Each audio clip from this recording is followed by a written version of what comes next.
Today is October 21st, and we are recording for One Family for Life Family Conversations. We have Michael here with us today to discuss opioid addiction, kind of the journey, the recovery, just kind of everything involved. We appreciate you coming in. We have tried for a long time, I would say for about a year, to get somebody to come in and talk to us about how it all gets started, what prompted them to get to that point. A lot of our friends are homeless, or they end up in jail, or it's very hard for them to get off the addiction. We've had so many Overdoses in the family, deaths in the family, jail time, kids in CPS, kids born with the addiction, just kind of everything. So we really appreciate that, you coming in and talking to us and being honest with everything. And, Absolutely. It's been a long time coming. So I'm glad that, one, you're able to talk to us not only about your addiction, but about you being sober as well. I think that's a huge, huge plus, and anything that we can help you with along your journey from here on, we're here to support you. So I appreciate it. Oh, yeah. I think first, maybe just start off with just kind of telling us how you got started on drugs, period, and kind of your journey through and to where it led you today. Maybe just the short version of it. I'll try to condense it as much as How possible. long have you been using?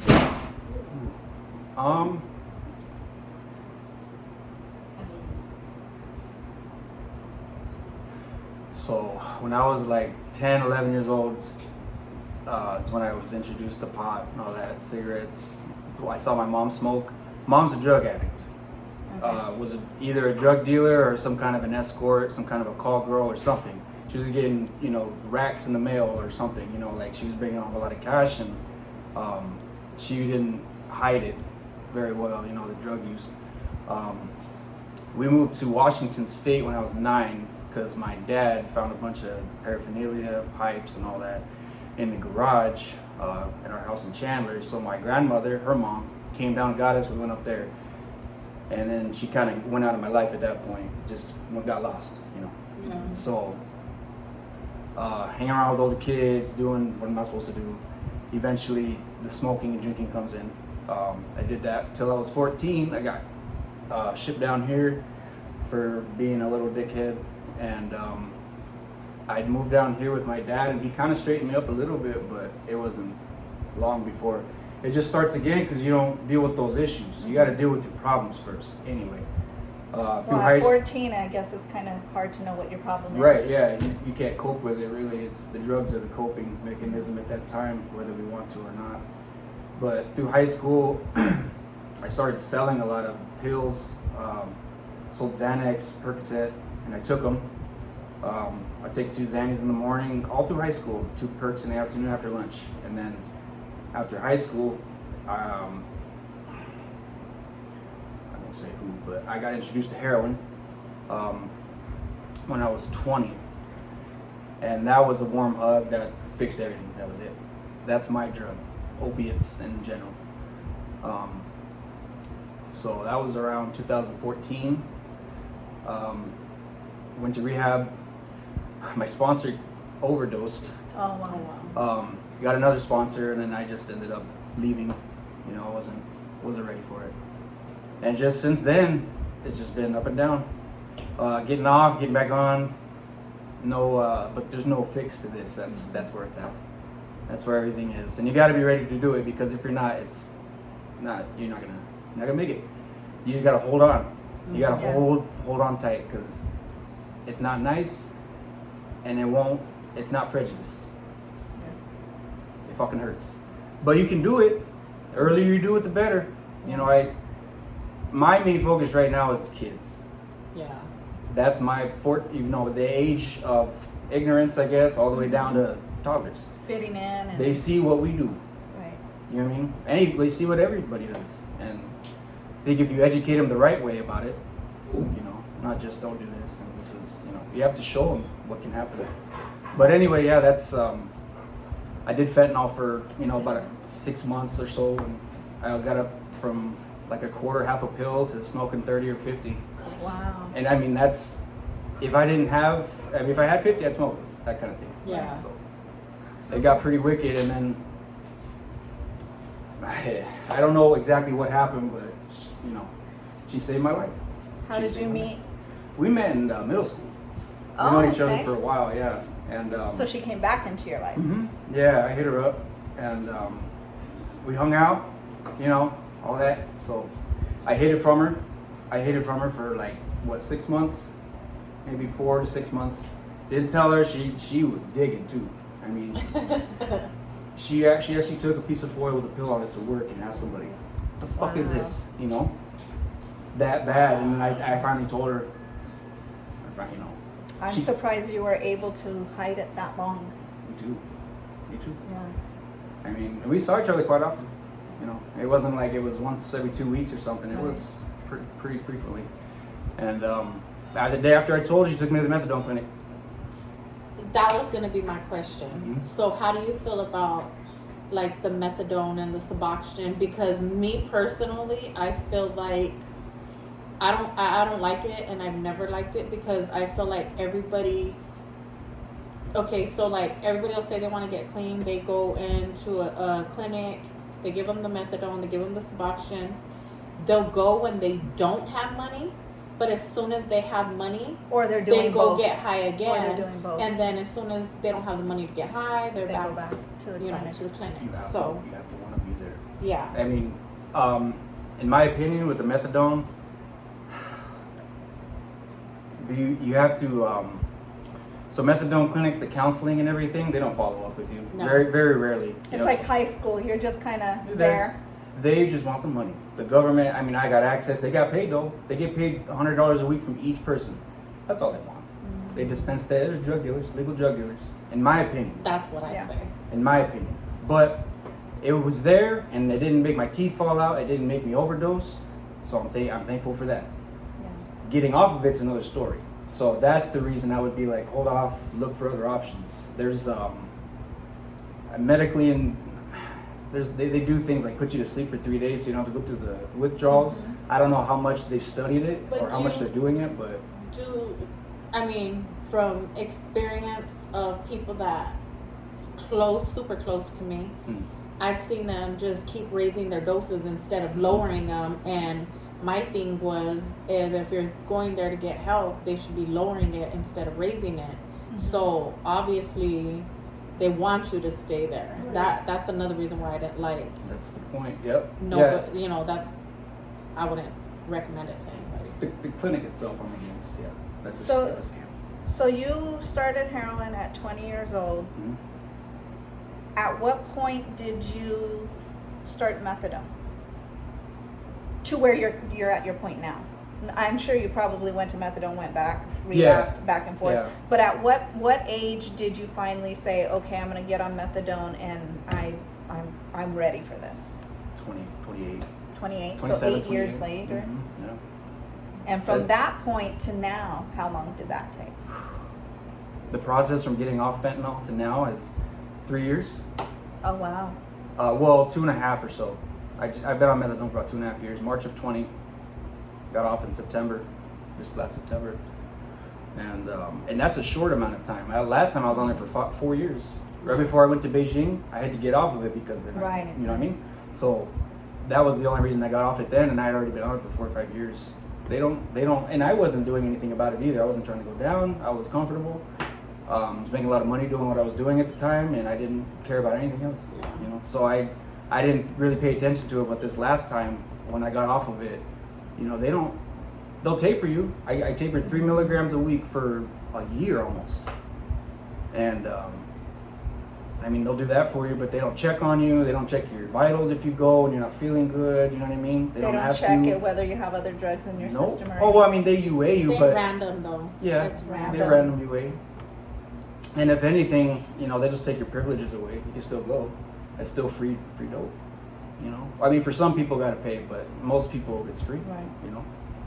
So let's backtrack now. You said, about 11 years old, you started drinking alcohol, smoking weed, smoking cigarettes, whatever. Mhm. To the point where you started pills. what do you feel your trauma was that triggered that? The door. That triggered that particular drug. Yes. Those drugs. I don't think it was I would have done anything. You know what I mean? It's just the particular trauma I went through as a child that a lot of us go through. It needs to be fixed. It needs to be filled. Was it the absent parent? Yep. Yeah. Oh yeah. Okay. Definitely. Not having a mom that cared, for sure. Absolutely. That'll fuck you up, big time. Do you feel that her addiction at all played a role into making it easier for you to be an addict? For sure. It's a cycle. I mean, like I said before, what we see, Is what you do. Yeah. in a lot of cases anyway.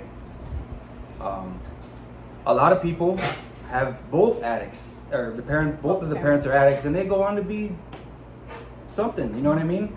So I have no excuse. But yeah, that definitely had something to do with it for sure. I had no confidence. I didn't get to have my self-esteem be built up when it should have been. You know, ages 5, 6, 7, 8. You know, I was just very timid. She was very mean, very violent.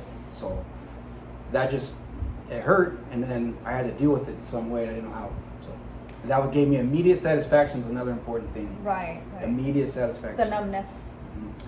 Mm-hmm. How are you dealing with the trauma now to avoid going back on?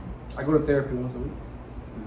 That's good. Yeah. Because I think that anybody who has any type of addiction, not just drugs, but any type of addiction, if you don't hit the core issue, you're going to either continue that addiction or get addicted to something else. Yep. That's it. You gotta take care. You gotta let your emotions out, one way or another. If you want to go hit a punching bag, you want to go cry, whatever you want to do, but it needs to get out, or you are going to not be okay. That's it. That's the end. At the end of the day, it's all. You need to just go and talk to somebody, whoever it is. Doesn't have to be a therapist. If you can talk to somebody, talk to them. And you need to be real. I mean, it's not a time to be like, You need honest. to let Or them know. like half tell Right. what's going on. You need to tell how you feel, no matter how you think it's gonna make you look or anything. It doesn't matter. Talking about how it makes you look, how did you feel when you were trying to get yourself off? Did you worry, or did you wonder how people were going to look at you differently? The people that you hung out with while you were doing drugs, like they were going to turn against you, was that ever a worry to you? That's good, because I know a lot of people worry about that. They're scared to get off of the drugs because they feel like that's their only circle of support. And if they get off the drugs, they will no longer have that support, so they're scared to get off. For sure, yeah. I have a lot of love for the people that I did drugs with, and I wish them the best. If they want help and they're ready for help, and I can help, I will help. But other than that, I can't do anything. No matter who they are. And they that have hurts. to be ready. I just feel like if they're not 100% ready, then I won't even try. You can't. Because But why? What's the point? you just end up hurting yourself. You bring yourself down from the negativity. Yeah. And if you're an addict, an ex-addict, right back down to where you were.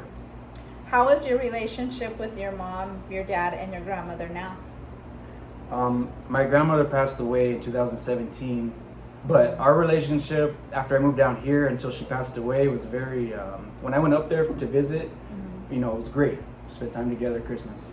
But I didn't call her as much as I should have, which I regret. My mom, I don't know where she is. We have a phone number for her, apparently, but that we've had that in the past, and she just loses her phone or whatever, so. And my dad's my rock. He's Supportive. always been there. He's always been there. He's not perfect by any means. He enabled, kept me home. I'm grateful for that, but that's what he did, and that didn't help me. But luckily, I had it within me to just kind of I felt bad. I started feeling bad for a lot of things I was doing. And you do eventually, everybody does, whether you're 25 or 75. And I didn't want to be that age and then have to look back at everything I did. Fuck me up. But anyway, Right. So yeah.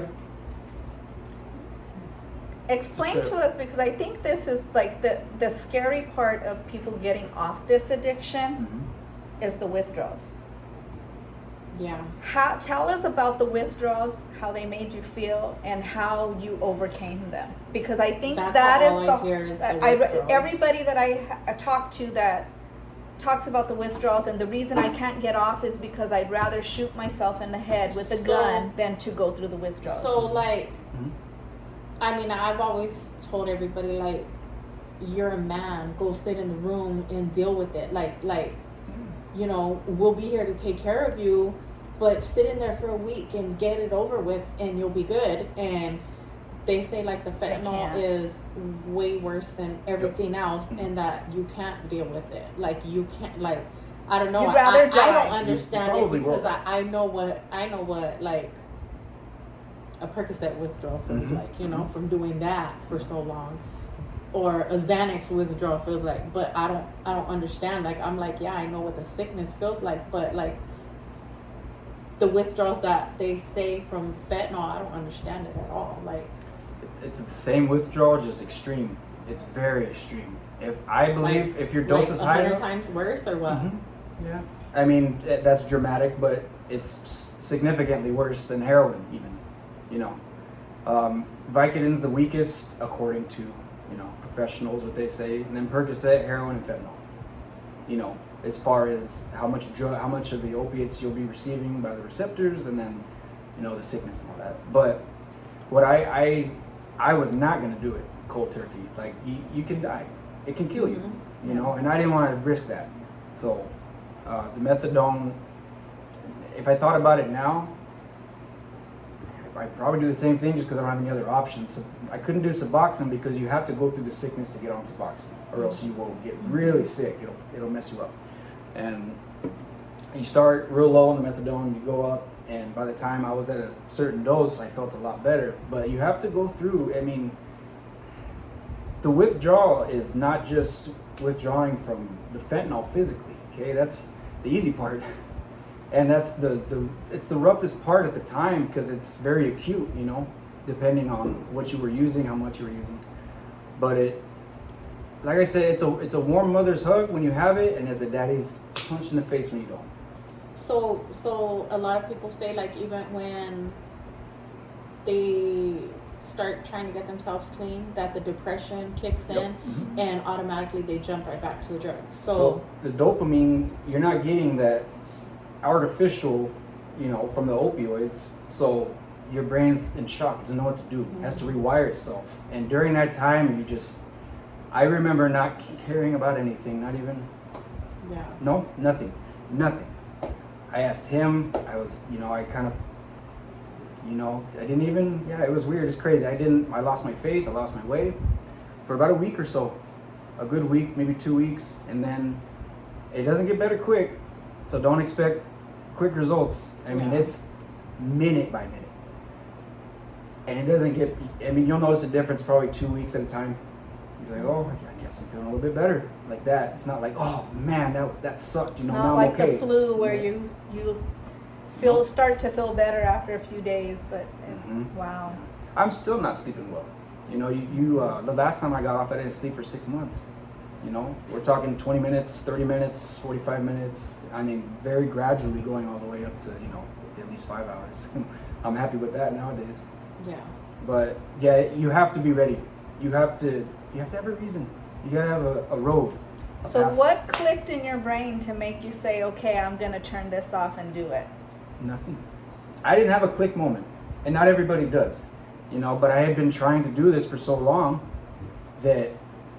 Is it the support? Do you feel it was the different type of support you have? At that point in time, when you're vulnerable like that, and you're deciding to get off, or you are just in the elementary stages of getting off, you gotta have people around you, or get the negative people completely away from you, because you have no choice. But even if it's 50 miles away, you can go get it if you want it. No matter where you know what I mean? Find it.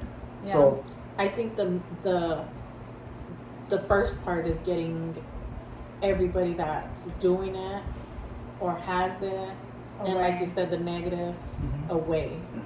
That's the beginning. After you get your head clear after the withdrawals, because before, when you're on it, it's really not, it's not what you're thinking about. You know what I mean? Like, I want to get help, but I still want to hang out with my friends. Okay, well, let's get you clean and see if your mind changes a little bit and try to work it that way.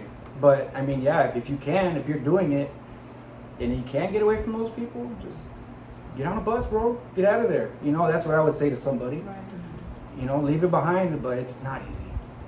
Especially that's all you know how to do. Right. A lot of people, that's all they know how to do is do drugs. In some way, nicotine, caffeine, food, it's all the same Some sort shit. of addiction, Mhm. yeah. Some are just worse than others. Yep. Have you ever tried kratom? I don't know what that is. So kratom is, I guess it's a synthetic form of something. I don't know too much about it, but we have another friend who was really bad on fentanyl Is it as still- well. do you still have I it? still have the bag up Go there. grab it. He went through the methadone as well, and it wasn't working for him. So he went to Mexico, and his mom introduced him to kratom. It's either in a leaf form where you can do, like, you can smoke it, Mm-hmm. or you can get a powder form and mix it in a drink or your food. And it's basically a receptor to the opioid. Oh. It's like methadone. You don't ever get off of it, Oh, really? but it takes the depression away, Mm-hmm. and it takes the withdrawals away. Yeah. Same thing, pretty much. Yeah. So this is basically what it is. It helps. He said that, you know, he was doing, again, 20 to 30 pills a day. He got introduced to this. He said he was taking it as much as every 4 hours, Mm-hmm. because he needed the high. You know, he needed to. And once he was started to feel that withdrawal or that itch, he had to do it again. Yeah. So he said now it's once a day.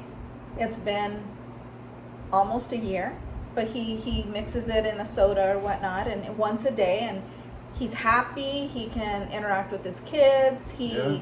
The depression is not there. The itch is gone for the day, but he said every day is still a struggle. But he's not on methadone. He's not going through the withdrawals. He's functional. Mm-hmm. But he said that it's really helped a lot. Now it's just kind of trying to wean himself off of this. Yep. I want to see I've never heard of it. I don't think. Maybe here and there. I just don't. I forgot about it. But if it, Oh, it's just like a real. It's like a fine Fine powder, powder. right? if it helps, if the withdrawals are less, weaning off of it, yes. And again, he said that it doesn't matter if you do this. You have to want to not. Oh yeah. You know, you have to want it. But just because it takes the withdrawals away doesn't mean that you still want that numbness to deal with your issues. Mhm. And what really clicked with him was that, you know, he has kids, 2 daughters, and he said, you know, his daughter asked him for money for the ice cream man, $1, and he was not willing to give her $1 because he needed to save for his next high. And then it clicked, like, I can't do this anymore. That's probably what clicked for me. I don't want him to have to ask his mom, why isn't my dad? Where's my dad at? What did my dad do to be in prison? Why is Or my dead. dad outside? Why has he been out there for so long? I don't want any of those questions. You know what I mean? I think that's why. I want to be who my dad was. Mm-hmm. I mean, not drinking, not smoking, cigarettes, nothing. Just straightforward.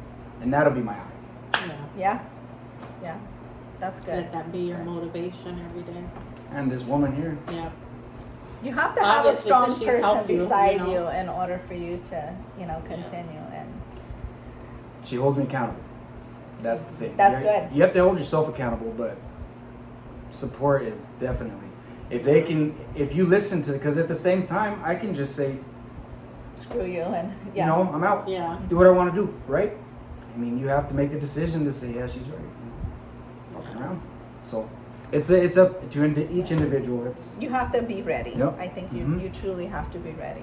And what I would like to do is to find ways that people can be ready sooner. I don't know, like, obviously you have to show them what they're doing, but Again, each it goes individual's back different. to your trauma. Mm-hmm. And if they can identify that trauma and deal with it up front, they'd be more willing to get rid of the high. But if they're not willing to deal with the cause, I'm a true believer that everybody that has an addiction of that sort, some people have shopping addictions, gambling addictions, whatever, Anything, you know. yeah. But as far as the drugs getting to that point, there's something in their life that caused them to want to be numb. They just didn't, hey, I want to get high. I like being high. If you like being high and you like the feeling of being high, you'd be a casual user. Right. You wouldn't be a full-blown addict. So there's something that caused that. Makes you and wanna you be have like to that every day. find that. You have to find what that is and deal with that. And that's long-term too. Oh, like yeah. you said, the therapy every week. You can't do it, fix it, and then be done with it. Takes time. It takes time. You gotta trust the process for sure. And that's what addicts can't do a lot of the time because we're used to immediate satisfaction. So we did another podcast where, we talked about,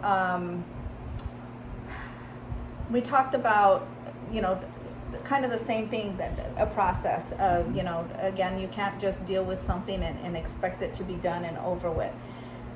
With this same thing, I think that, you have to hit the spot. You have to have the support. Like your circle has to be functional. You can't be in a household where somebody else is doing the drugs and then expect to get off. You have to keep yourself busy. You have to work, exercise, whatever it might be. But I guess it's just, it's a mental game. It really is. I couldn't even tell you everything. I don't know everything about it, but I just know I got tired of feeling that way. And then I had a reason not to feel that way anymore. You know what I mean? Yeah. I knew what I wanted in my life. I just didn't. You've always had goals and you've always done yeah. things. So that's, since you were young, we've seen like the whole music thing, playing in a band, watching your dad, the whole, you going to Beijing and, getting into the whole martial arts thing. And you've always had some type of goal that and you did it. Most of that was to You try to fell get off off, the dope too. right? You So- fell off, but you accomplished those things. So I think this is great because this is something that's not going away or that you can just throw to the side. Right. It's forever. You have to keep trying. It's the main thing. Because one day you will find it. You'll be like, okay, this is what I was in my own way. That's what it is. You're in your own way. But you don't realize that at the time when you're out there. When I'm out there, I was hoping that they would let fentanyl through the borders so that I could keep getting high. That's sick. I mean, if you really think about it, that's disgusting. But that's my mentality at the time, right? Yeah. Now that I think it's about like, it, why are they allowing it? push away. it, Yeah. because it's killing everybody. It's Yeah. killing our kids, man. Like that's what's fucking me up. I don't want to see that. I don't like reading about that stuff. You know what I mean? And that especially I didn't want it around him. So speaking of kids and the way fentanyl is now, and that now it looks like Skittles and they're all different colors and you can't tell the difference between before it was a blue, now it's pink or orange or yellow or whatever it might be. So kids just think that it's this and they pop it. Going back to you being 10, 11, 14 years old, what would you tell parents today to look for in their kids? Because it was so easy for you to get these things. Xanax, Percocets, all this stuff. You were taking it to school, you were doing it every day. What do parents need to look for in their kids to make sure that it's not in their hands? Engage with them. Engage. Know what they're doing. Talk to them. Let them know And you love even them. then, they can still hide it. And No, yeah, they're gonna do what they're gonna do, but all you can do is do the best you can. Know what they're doing. Let them know they're loved. We're here for you. We got your back. You can tell us anything. We can work through it. That's all. That's all you can really do, and then educate them. What I wanted to do, I was telling her, and this is kind of a rough plan, but classrooms, young kids, let them go Educate through them. a week, seeing what living with an addict's like. At first, it's cool because they're energetic and blah blah blah, and then you see them And going it gets through, sad. Right. and it's kind of controversial because is that too much for them to see at that time? But I mean, is it? Maybe half of those kids are seeing it every day. yeah. I think that's the case, is that it's not a surprise to them because they're born with an addictive parent, so they don't know the difference between a sober parent or an addict parent. It's normal to them. Right. Yep. And then when they see it, sometimes it'll be like, oh man, my mom or my They're not dad's messed up. embarrassed. I see that kids nowadays aren't embarrassed of their Oh. parents. Back when I was younger, we were. We were. Fuck yeah. And, you know, your Yeah. dad drunk, you're just like, don't come over, you know? But now it's like, you know, my mom's nodded out over there. Ignore her. I could go take the money out of her pocket and let's go. Let's go get our own dough, you know? Horrible. Now I don't have to answer to her because, yeah, go ahead, get high, Mom. Don't come home. Yeah. Now I could go do what I want. I don't know what kids are getting away with these days. I don't, you know what I mean? I don't even want to know. Too much. All I see is kids on the streets. 14, 15 years old walking around. Like zombies. I want to shake them. Yeah. That's all you want to do is shake them. Come on, bro. Come on, dude. Look at what you're doing. Look at you. And Yeah. I blame the parents. I 100%. I think that the parents, you know, you got to keep your kids active. You need to make them, you know, engage in something, whether it's sports or a club or a reading or, you know, family, whatever it is. You see all these kids walking around with these hoodies covered in 110 degrees. They're stuck on their phone. They don't come out of their room. They don't speak. They don't eat. Those are the kids that you need to be careful with, because either they're going to commit suicide or they're going to or it's going to be accidental, you know, because Something bad's going to happen. right, There's they're the kids that definitely have something wrong something with them. wrong. And that comes from home. At the same time, environmental is very, you know, once they get into school, you need to know who they're with, and obviously you don't want to be, you know, helicoptering around them, but hey, you need to talk to me. Try. You Yeah. need to let me know what's going on. Like, you need to show them, first of all, that you don't do anything wrong. If they see you and how you are, and you just kind of hint at them, like, you don't need nothing. You need that. You see me. Just not tell them that, but they'll see you doing what you're doing, and they'll follow suit. And you just talk to them. They see you straight. You're talking to them straight. You're not slurring. You're not, you know. They see all that shit when their parents are drunk. When you're being a parent, they notice. When you're really, yes, right. And, you know, everybody's different. Being a parent, I don't even know anything about it.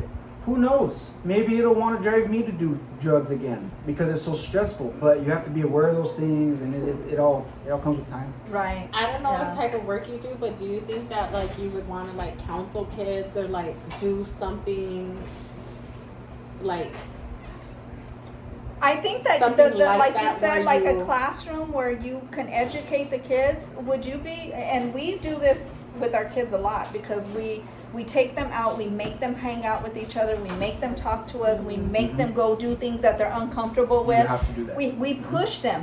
But would you be willing to come in with us one day and sit the kids down and show them Absolutely. and talk to them? Because even though we do it, we don't do I the think, drugs. like, So even I going think to the schools and talking to them somehow. yeah, like if, something. I don't know what we would need to do I like. wanted to start at Garfield or Edison and just kind of work, you know. We need to get But I in don't know contact if you with need someone. to be able Right. to like, have a Licensed. That's another license. thing, I because don't do you think need you the do. kids to talk to counselors before we go through it? Is it going to be too intense for them? That's a whole thing. It's Let's Yeah. look uncharted, into you know? that Yeah. because I I was think with thinking your about that, therapist, too. they can refer us to a counselor or get with the school counselor who can.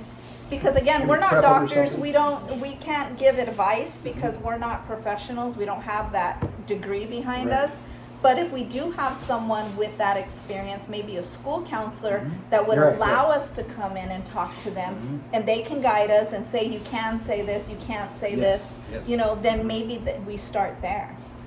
Yeah, that's what I was thinking. Maybe just kind of screen all the kids. I mean, if they're really bad and need some therapy, maybe skip that one and just Yeah, right. give to the counselor every week or whenever. That's not, you know, that's another thing. I think that's another But- thing. Our school systems don't have the experience to even, or the want to even identify those Same kids. thing as a methadone clinic as far as the counselors go, in my opinion. Because I went to counseling as a kid.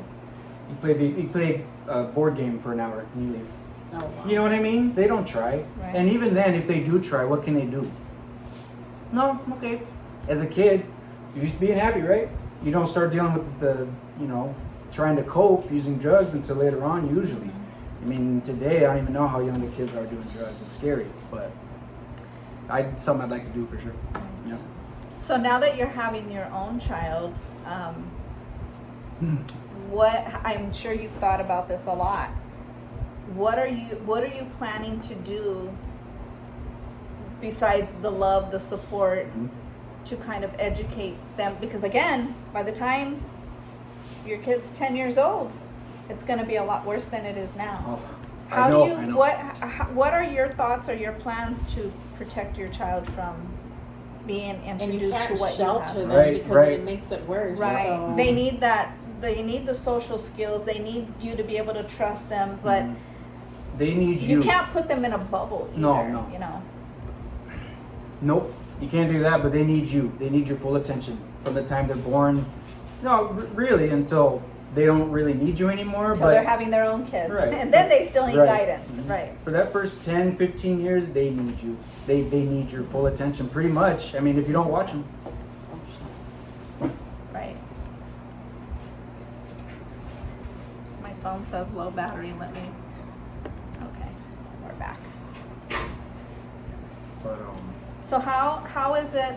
I mean, what are your first thoughts when you wake up every morning? It sucks pretty much. I mean, it does. Every morning does suck in the beginning. You have to get up and force yourself to stretch out a little, and you feel older.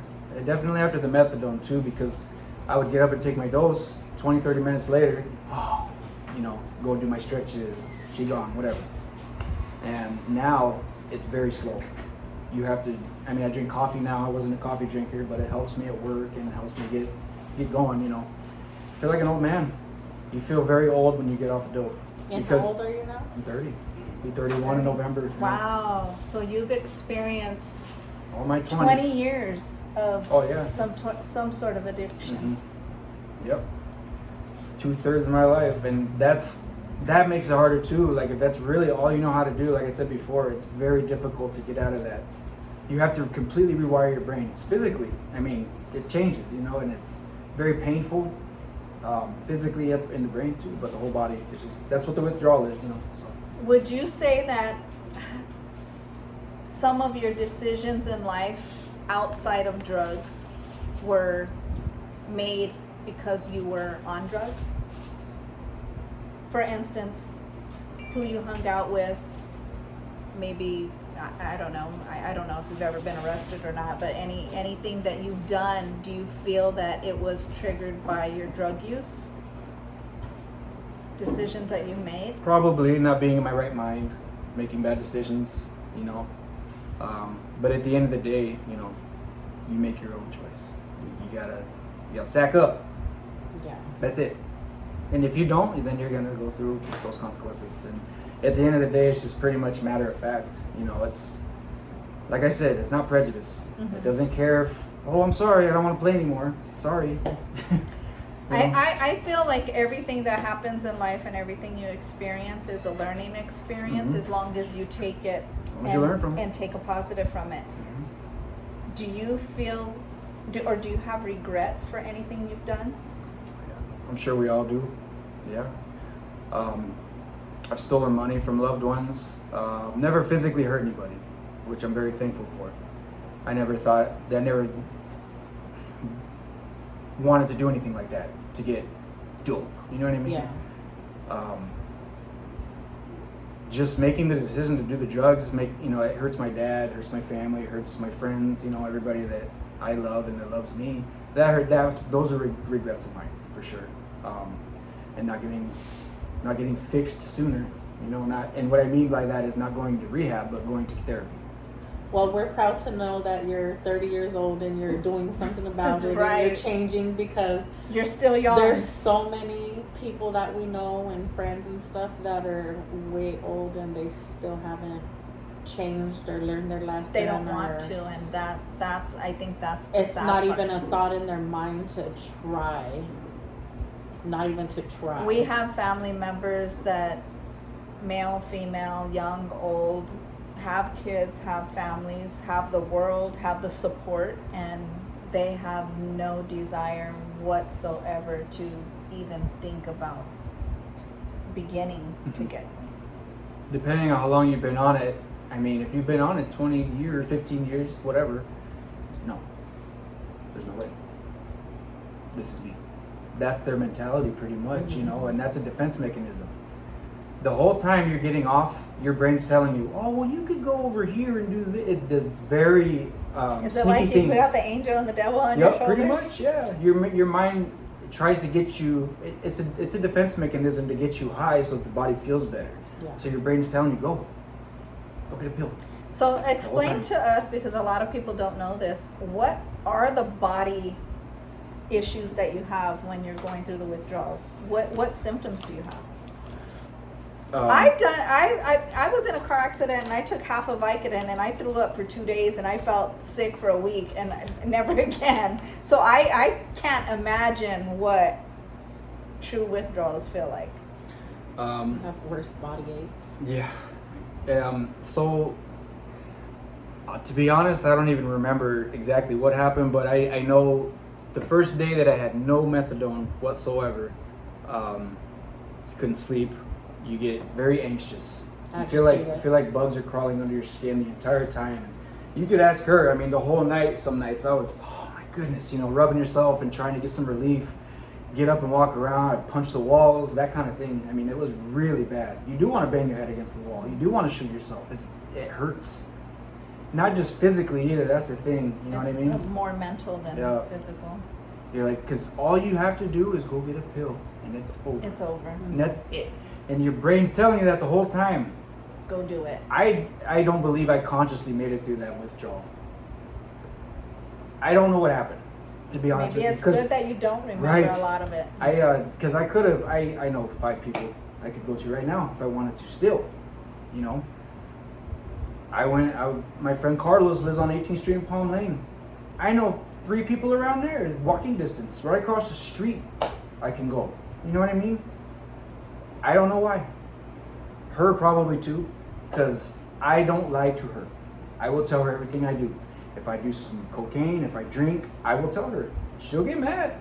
But the honesty I is, was honest. I'd rather you be. That's key. That's my thing. I would rather you be honest with me and be mad than for me to be mad because you lied. You gotta take that heat. You did it. You know. I mean, it sounds easy, and it's not. Believe me. But you have to. At the end of the day, that's what it is.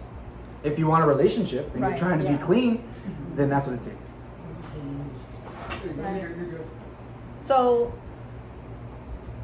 now that you're having a baby and you're engaged, and what are your plans moving forward? Like, what are your goals and what are your plans now that you have an open mindset and you can think, positively? And before, I'm sure you were thinking about a few hours from now and how you're going to get more dope. But now you can look into the future and what do you want for yourself in the future now?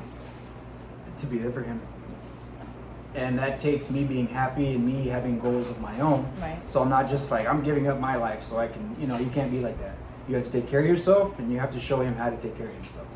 So, number 1 is to be okay without dope, without any kind of substance, if possible. If I need some caffeine or something, that's different. But to be sober, to be mindful, and to teach him as much as I can. As much as he can learn, and have, not as many kids as I can, but I would like a few, like a little lot, a little tribe. So we'll see. He's like a little tribe. Mm-hmm. Well, I can tell you, having many, many siblings is a blessing and a curse all at once. Yeah. But I would rather have the big family than to not have the big family because, again, there's 14 of us. It was lonely for me growing up, for sure. That's Because one thing I wish I if your had. parents aren't there, you have your siblings, at least a few of them that you can, lean on. You have that support there, Your best friends are your siblings. Because you're going through trauma right there, depending on how you grew up. Right. If you grew up in a dysfunctional family, that is trauma. Every day is trauma. Every day. Oh yeah. So to have somebody does help support, wanting to do it, and you better buckle up because it's a ride. It's not a ride that you want to take, but you need to take it, and it gets better. I didn't believe that it got better, that it would get better, but it does. So. One day at a time. One day. At first, an hour at a time if you need to. Yeah. It just depends on the individual. Like I said, the quantity. But yeah, you just have to hold on. You gotta hold on. It doesn't feel like it's ever gonna get better, but it does. What are you most excited about as far as you having a boy? I know the birth of having a child that you can love and having them there, but throughout your child's life, what are you looking forward to the most?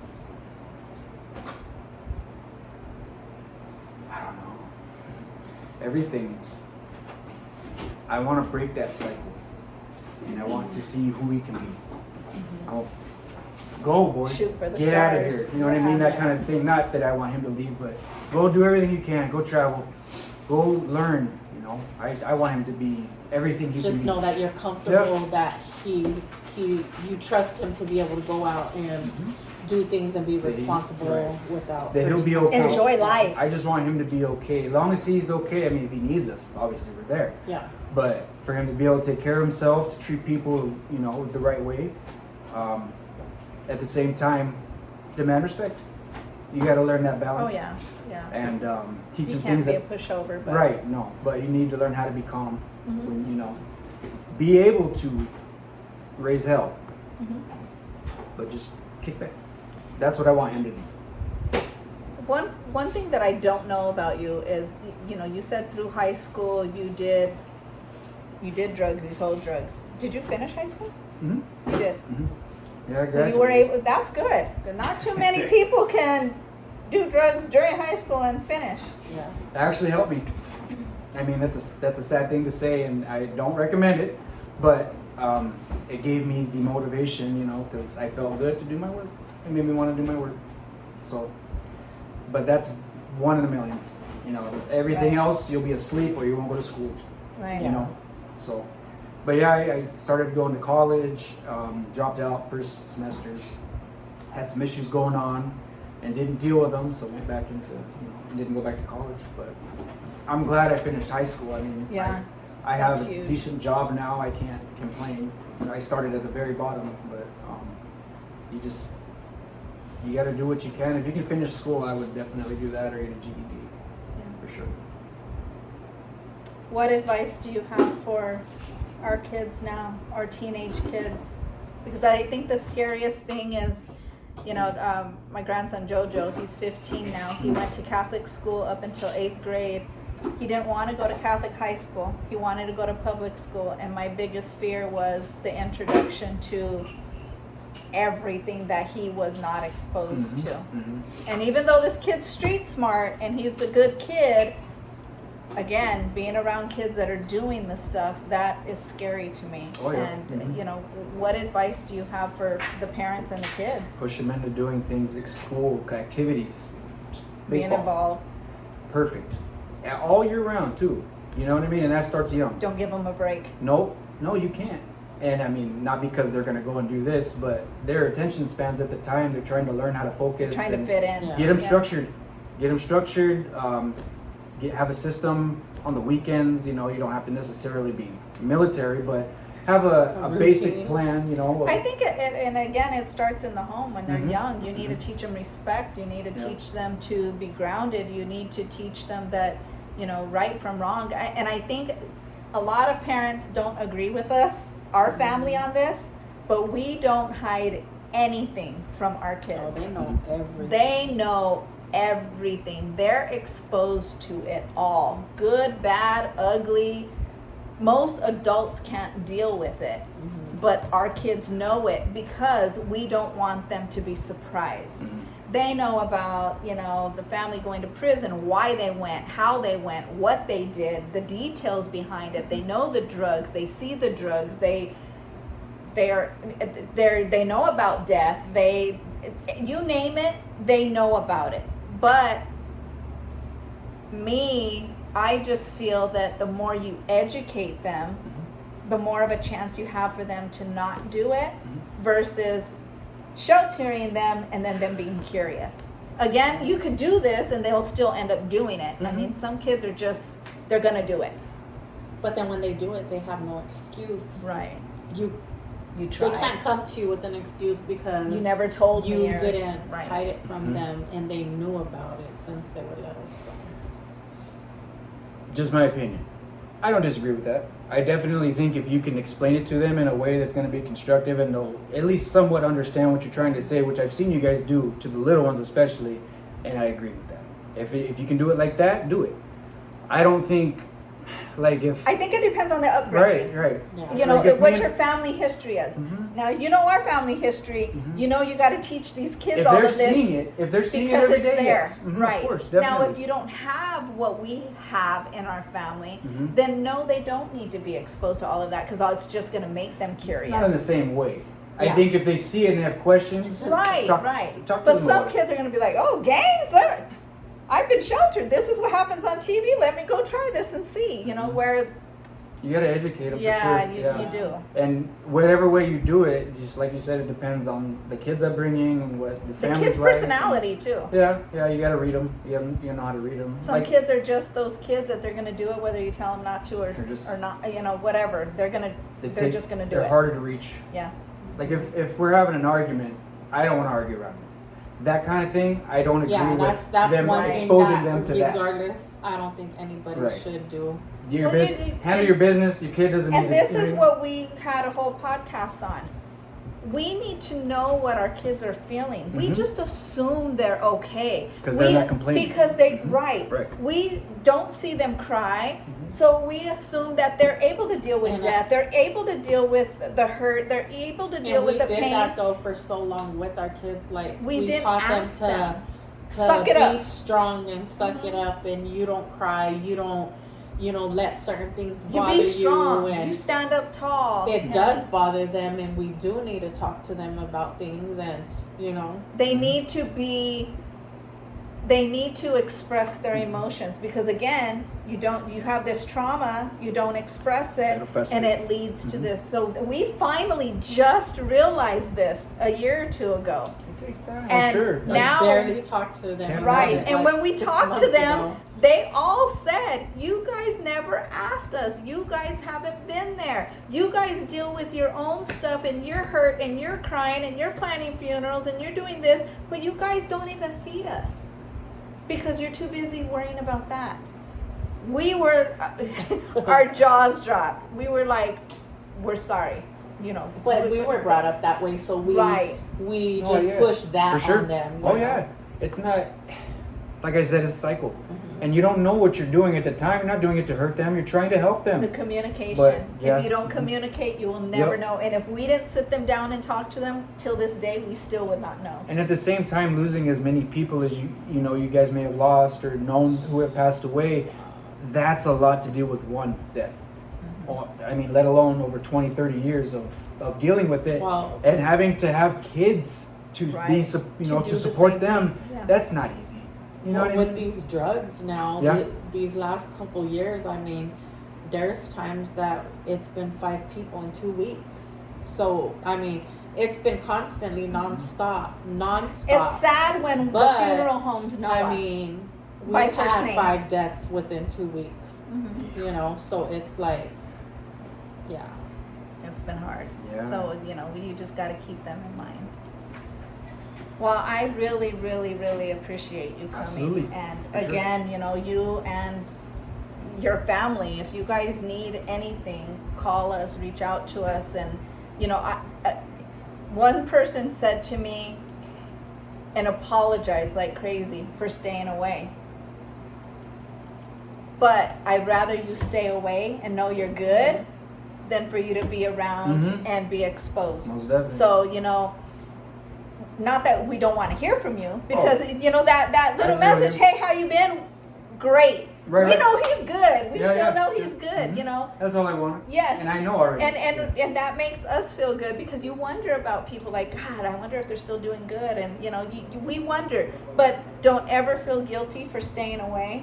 Don't ever feel guilty for I'd rather what know you've that done. you're doing good and that you're taking care of your family and your baby And and, you're your happy. wife, and you're happy, you're clean, Yep. and we're still so proud of you. Than to know that You could To be see me fucking all the up. time, you're just not, but- to see Yeah. you all We the don't time wanna and see know you all that the you're time just like not that. doing good. Yeah. Like For sure. I'd Absolutely. rather just know that you're doing as good as you can be, and like I said, we're proud of you. I'm But super proud of you. just know, Appreciate if it. there's anything you Appreciate guys need, Mhm. even if it's a phone call to be like, I can't deal with this. Mhm. If you just need a vent, if you need to cry, if we need to go to you, whatever it is. All right, y'all have We're already here. showed me and I appreciate it for sure. I definitely will. Likewise. But we are really, really proud of you. Appreciate you. And I'm glad you found somebody that can be your rock. She found me for sure. Keep them in check. She does. Keep them in check. All right, I think that wraps it up. Thank you again. Yeah, no problem. Good luck, everybody. You just don't know how much we appreciate this because we've gotten a lot of responses on, we just can't. We have our kids are addicted. We don't know what to do. We don't know what steps to take, and I think this will help give everybody a little bit of an idea of how to handle it. Yeah, definitely. And hopefully more people start coming out and talking about it and trying to get the help. Yeah. And do your research. You have to, like I said, you have to be at that stage, but do your research, see what worked for you better. Methadone, Suboxone, pretty standard, but like I said, you got to watch it. If I were you, I'd do a therapy on top of going to the methadone clinic so they know how you're doing, and then have a set schedule and a plan. Like, I'm going to do it this long, take this long to get off. You got to have a plan if you're going to go to the methadone clinic. Best of luck, anybody out there. Thank you. whatever.